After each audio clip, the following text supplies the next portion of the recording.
All right, ladies and gentlemen, sorry I couldn't be in the studio today. Lauren Rosenberg showing up for work because we got a big time interview, big time convo. Give it up, Martin Lawrence and Will Smith on the program.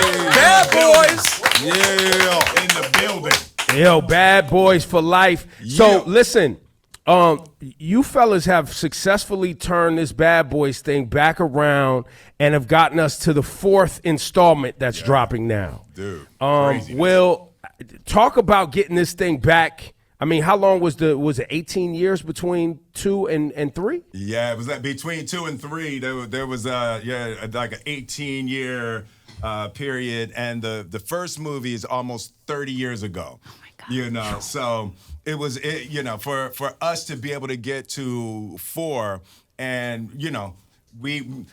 we gonna say it, but we gonna let y'all say it later. The 4th is the best of the whole series. So this movie is the best one of all of them. But you ain't heard me. You ain't heard it from here. You ain't heard it from me. Take it from the fans. Take it from the fans. Well, look, y'all. Look, I was watching it with my daughter, part 3. You know, I got a 9-year-old, so I'm catching her up on pop culture and movies of the past. So she's caught all the way up, and she's like, "How did Mike Lowry end up with Armando, I know. his son?" Yes. That caught every. The way that worked. So does that storyline continue into Yes. 4? That storyline, like this movie, in really beautiful ways, is the culmination of all 3. For fans who have been down from the first one, I promise you, there's a moment in this movie where you stand up out of your seat and throw your hands in the air with the level of the perfection of the callback that we have. Wow. It's like All right. it is as good as it's ever been done. And I guess I'm allowed to say it. I probably shouldn't, but it's like it is incredible. Like, I am hyped for people to see it. So now you guys went out and did $426 million at the box office on the last one. Yes, that was the biggest of the 3. What were your expectations? Be honest. Be honest with us. Well, I would have been happy at 300.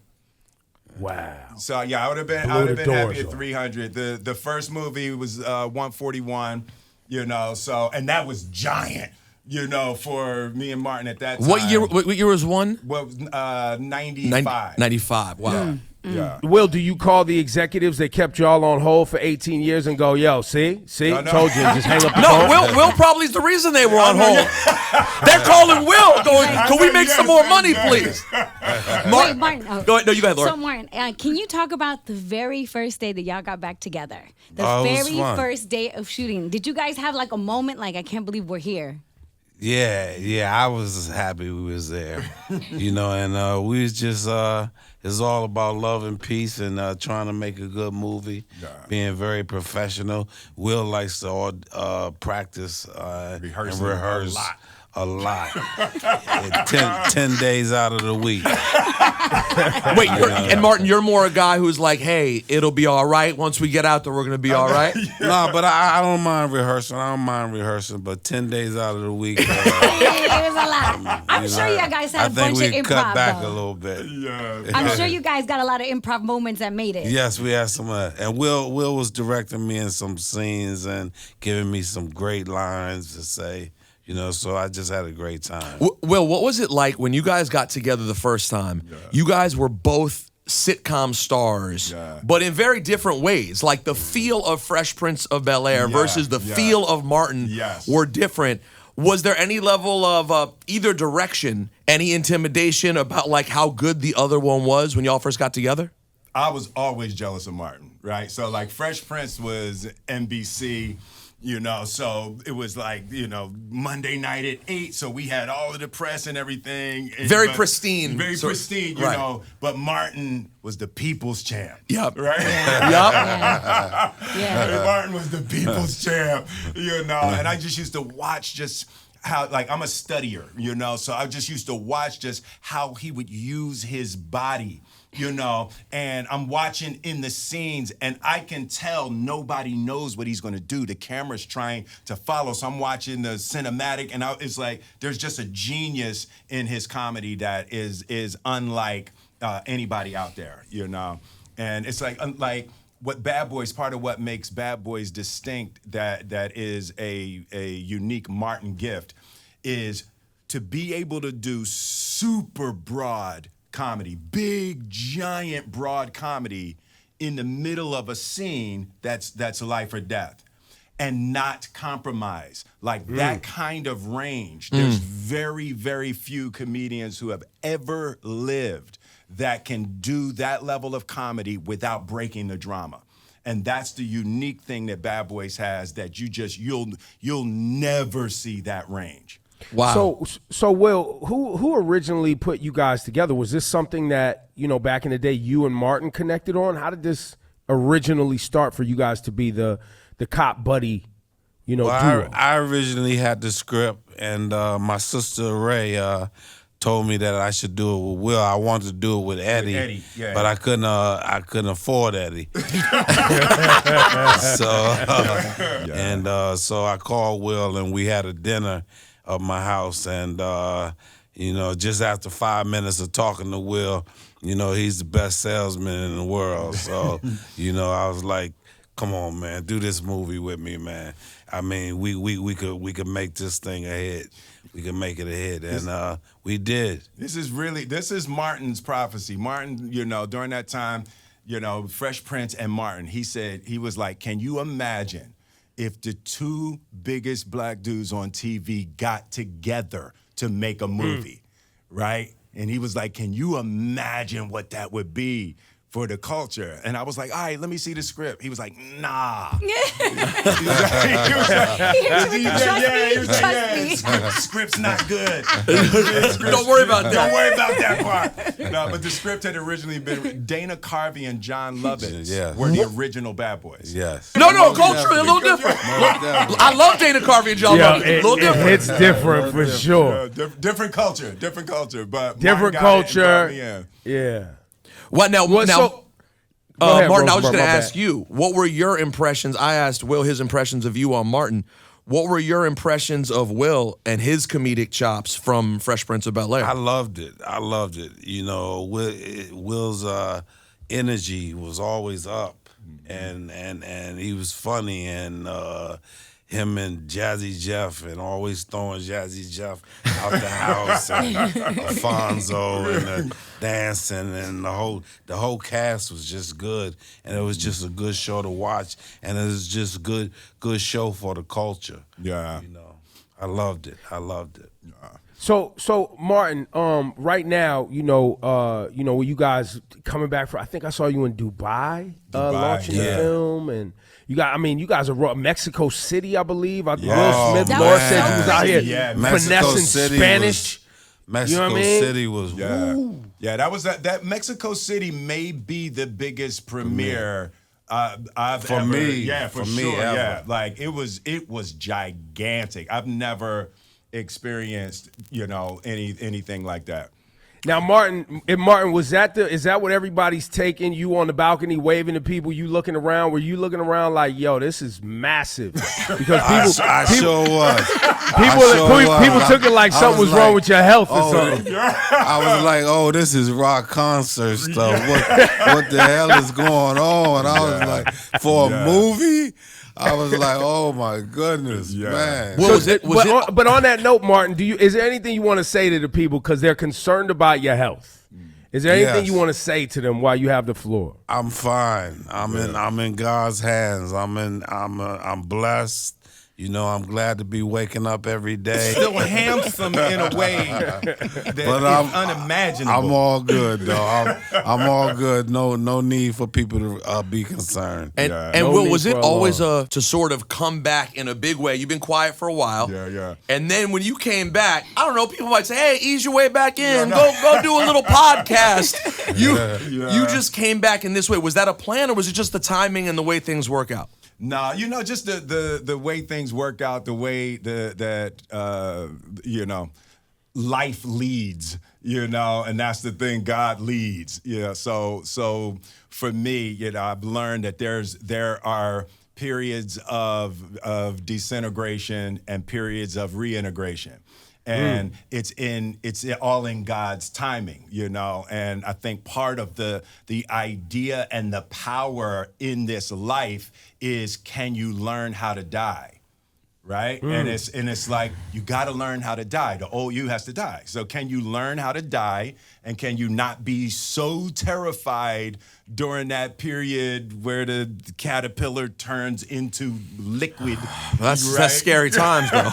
Can you learn how to die and relax and trust that you will reintegrate, you will be reborn, you will regenerate, and God's promise is that it's always better. It's always going to be better. So just being able to die, pause, get it back together, reset, you got it, you've been here before, and then make your way back through the natural reintegration. So As a butterfly. As a butterfly. That's right. No, that's real talk, Una though. mariposa. Una mariposa. Una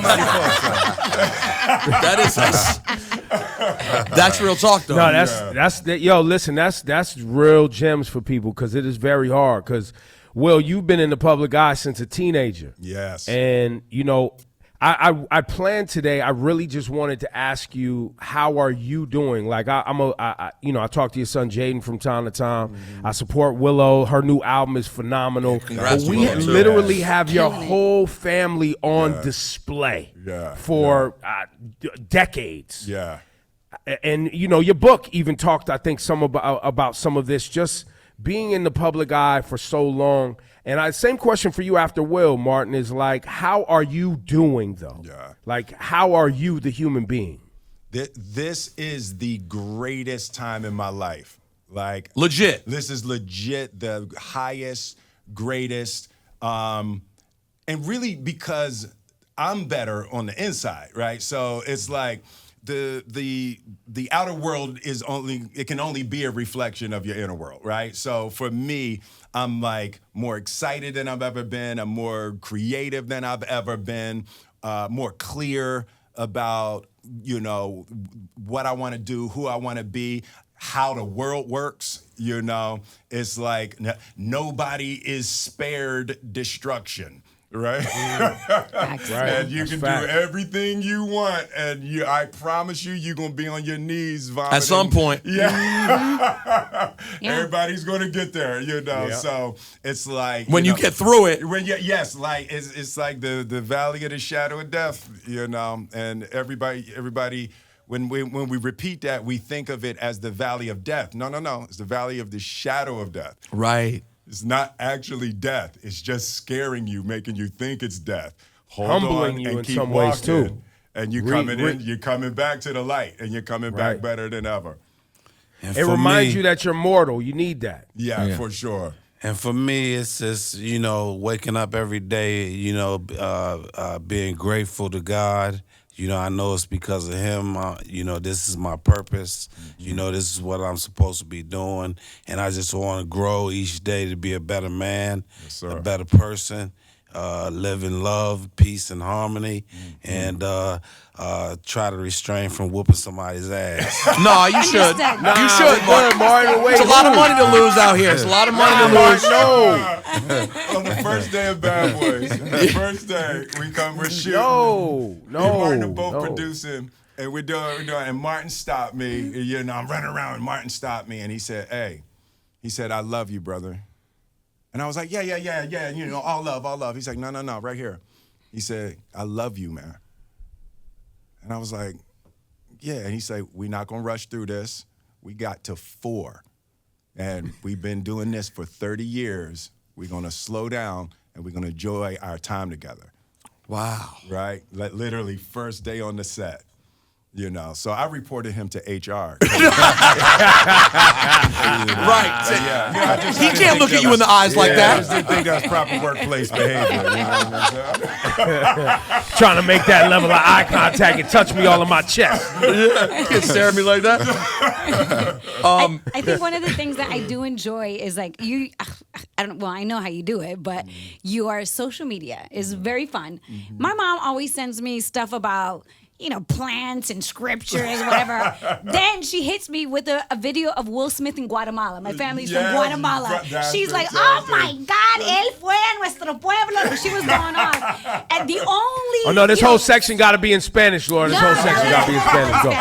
No, but I just wanted to talk to you about your travels. Like, where did that take you? Because you've gone... I feel like one day you're like, I'm just gonna do whatever the hell I want to do, whatever makes me happy. Absolutely. But when you dove into your actual travels, you really did it. Yeah. For me, I've studied story, right? So I think about life in terms of story. So I'm always trying to figure out where I am in my storyline, And in the past couple of years, I sort of saw. In the part of my storyline was where I needed to venture, right? Yeah. That I needed to go out into the world, into the unknown, and learn the things that I didn't know, didn't understand. So travel became huge for me, and I've always been attracted to my edge, to the scary place where I'm about to do something or experience something that is uncomfortable for me. So that's really what I've been doing. And it's funny, social media, because I joined late. I joined social media after everybody had been on for a decade. But social media really opened up and gave me a reason to do things. It popped me out of the bubble I was living in, and now jumped out of a helicopter. Yeah, we saw doing crazy ass things. Where I was like, I don't know. But it just really inspired me to do things and try things, and it's been beautiful for me to be able to create and share and learn in that way. Will, what was the hardest thing I watched with my daughter? We're fans, so I watched your Disney. Was it Nat Geo? Nat Geo, yeah. Yeah, the Nat Geo thing where you went off with the black dude took you off into the Arctic or wherever y'all was at. Yes. And Will Smith found the only black person that he could find that would take him ice hiking on a glacier. Yes. And I was like, yo, I'm watching this. And bro had you scared. Yeah. So what I do on those shows is I don't know what the episode is. Oh, hell no. So I just fly in and they've planned everything because I want to find out on camera what we're doing. Wow. And I was like, we are ice hiking, and he had me in a boat down rapids. I can't really swim. But it's like that you were panicking on camera. No. He had me shook. But what about the volcano moment?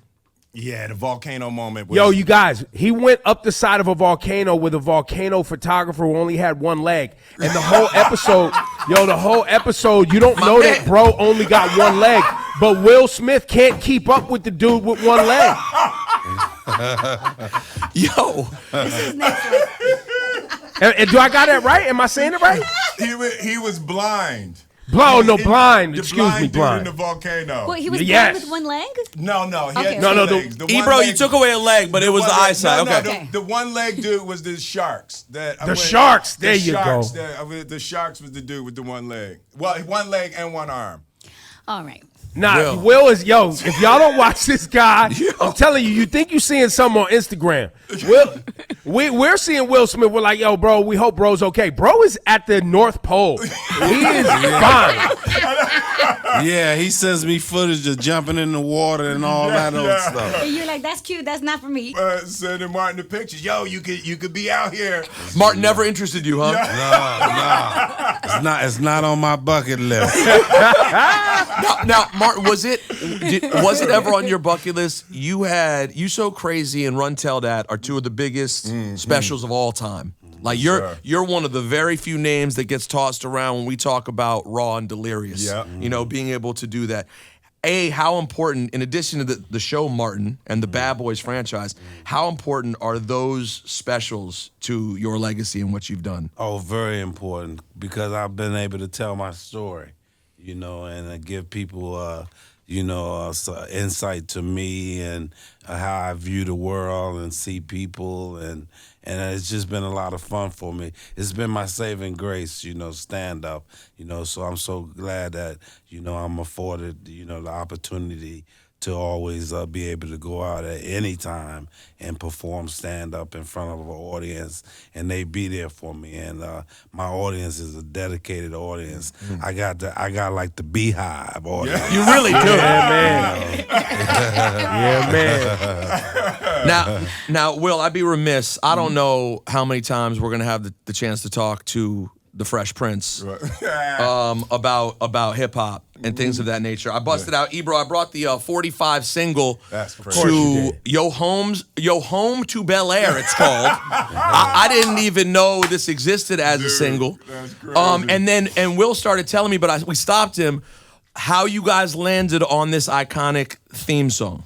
So Quincy Jones was the producer of Fresh Prince of Bel Air. So, he was mentoring me, and, so we go and we're getting the show and everything, and Quincy had done a theme song for Fresh Prince. So he plays the theme song, and, Quincy did Sanford and Son, and, Quincy did 1,000 things that you don't even know. Oh, he was doing so many movies and scores. Also, The Wiz. The Wiz, Off the Wall. Body Thriller. I don't know, whatever. Yeah, endless. So Quincy plays a theme song for the Fresh Prince. And, it was that old school, keep it your head. It was in there, right? So I listened, I was like, oh, wow, yeah. And, I went, and Jeff was at the hotel, and I was like, Jeff, Quincy played a theme song. I was like, dude, it's no good at all. And Jeff was like, just tell him, man, he understand. I was like, there ain't no way I'm telling Quincy Yeah, that Jeff Jones. impression was great. Yeah, yo, man, just tell him, he'll understand. So I was like, I can't do it, man. I was like, Quincy knows better than I know. So I went to my room, and like 4 hours later, Jeff hit me and played the music for the theme song. He was like, yo, what do you think of this? And I was like, that feels a little bit better. He was like, yo, just write something. So I wrote that theme song that night in the hotel room with Jeff. So we wrote it, we recorded. He had a 4-track. We recorded it, and he was like, "Just play it for Quincy." And I was like, "Ugh." Hey man, you're the Fresh Prince, bro. I know, right? So I took it. I played it for Quincy, and he sat there and he listened and he looked, and I'm shaking and sweating. And he said, well, that's better than that bullshit I did. Yeah, Quincy. He took it. He said, that's the theme song. That's Wow. the theme song. And he took it, and Quincy did the edit, right? So he just made the short version of it. So we did a whole record. Yeah, because this one has a second verse, the whole thing. Verse and all of that. So Quincy made the edit, and that became the theme song. Yo, do you ever think about how bugged it is that, like, you're a really good rapper, you're a really great actor, you're hilarious, all these great qualities.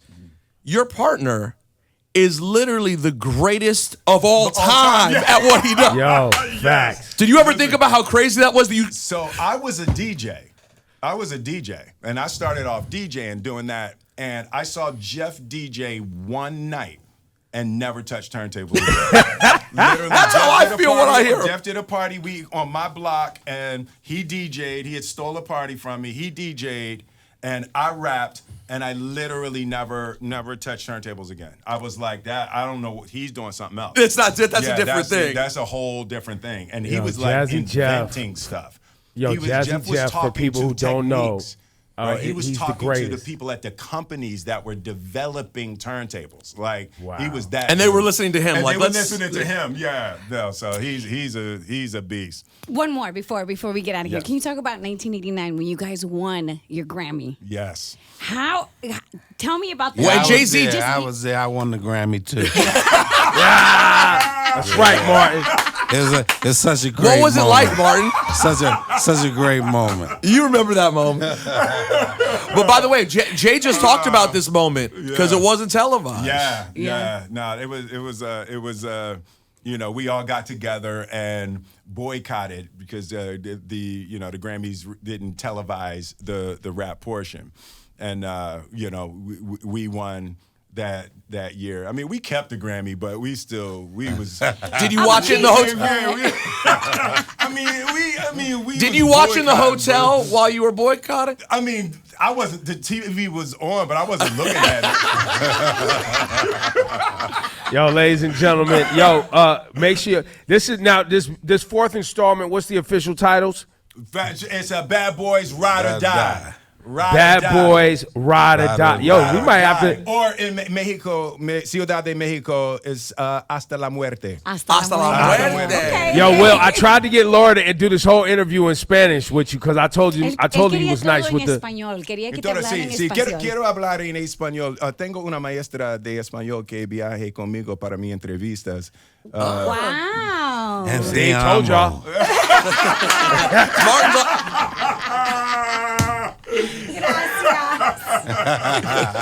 Te quiero Yo, mucho también. gracias. Yo, look, Mike. Yo, shout to Mike Lowry and Marcus, man. Give it up for him one time, man. Congrats, Thanks for coming by the thank show. Yeah, great talk. The movie. Ride or die, baby. And I'm healthy as hell. Stop the rumors. Yo, leave me the fuck alone, man. I'm chilling.